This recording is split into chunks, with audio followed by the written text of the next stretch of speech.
수학에서 다룰 수 있는 대상이 되려면 문의를 그림으로 그려내야 한다. 문제를 풀다 막힐 때가 있죠.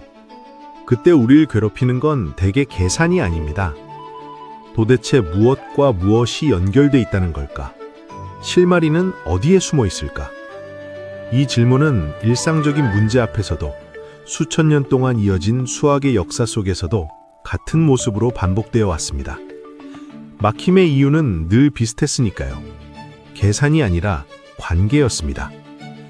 그래서 우리는 서로 닮은 것들 사이의 연결을 통해 보이지 않는 관계를 짐작합니다. 이 과정을 유추라고 부릅니다. 유추는 수학만의 기술이 아니라 모든 학문에서 사고를 앞으로 밀어주는 힘입니다. 정보가 넘쳐나는 시대에 필요한 건 지식을 더 쌓는 능력이라기보다 흩어진 조각을 정리해 비슷함을 알아보는 감각에 가깝습니다.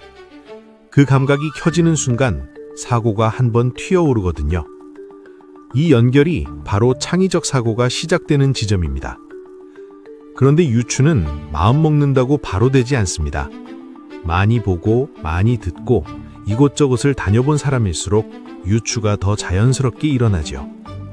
처음 보는 수학 문제도 마찬가지예요. 선생님이 힌트 한 줄을 던져주면 갑자기 길이 열립니다. 어두운 방에서 스위치를 찾지 못하다가 벽에서 오른쪽으로 2걸음이라는 말 한마디에 불이 켜지는 것처럼요. 그 2걸음이 수학에서는 종종 그림입니다. 많은 연구자들이 시각적 표현이 큰 도움이 된다고 말하는 이유도 여기에 있어요. 문제 상황을 그림으로 다시 짜면 머릿속에 흩어져 있던 지식이 서로 손을 잡기 시작합니다. 복잡한 수식도 사실은 어떤 방식으로든 그림과 연결돼 있으니까요. 거꾸로 말하면 이런 뜻이 됩니다. 문의를 그림으로 나타낼 수 있으면 그 순간부터 수학이 다룰 수 있는 대상이 된다. 요즘 수학은 X, Y 같은 문자로 하잖아. 그림은 없어졌지. 이런 말을 하겠지만 인류는 가장 먼저 그림으로 생각을 저장했습니다. 동굴벽화는 장식이 아니라 세상을 이해하려는 최초의 기록이었지요. 그리고 훌륭한 수학자들은 지금도 같은 일을 합니다. 그림을 보며 수식을 만들고 수식을 보며 그림을 떠올립니다. 데카르트가 원뿔 곡선을 좌표와 방정식으로 읽어낸 것도 결국 그림을 언어로 번역한 사건이었고요. 앤드류 와일스가 350년 동안 풀리지 않던 페르마의 마지막 정리를 풀어갈 때도 타원곡선이라는 그림의 세계가 중요한 발판이 됩니다. 공이 날아가는 모습을 보면 포물선을 떠올리고 그 곡선을 보며 다시 방정식을 떠올리는 것.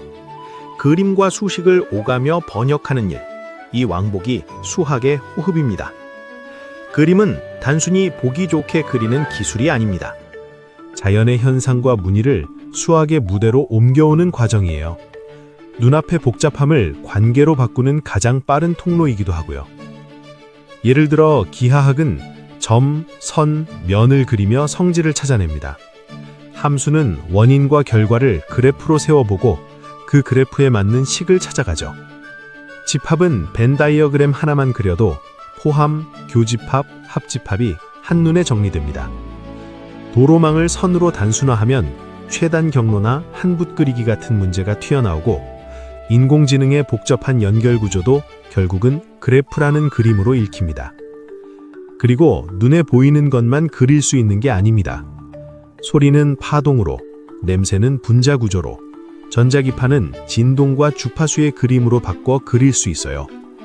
보이지 않던 것이 선과 점으로 나타나는 순간 우리는 그것을 비교하고 예측하고 다룰 수 있게 됩니다.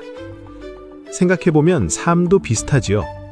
복잡한 감정이나 관계도 머릿속에서만 돌리면 더 얽힙니다. 종이에 한번 옮겨 그려보면 누가 누구와 연결돼 있는지, 어디서 막히는지 길이 보일 때가 있어요. 세상이 너무 복잡하게 느껴지는 날엔 수식보다 먼저 연필을 드는 편이 더 빠를지도 모르겠습니다. 선을 하나 긋는 순간 관계가 모습을 드러내니까요.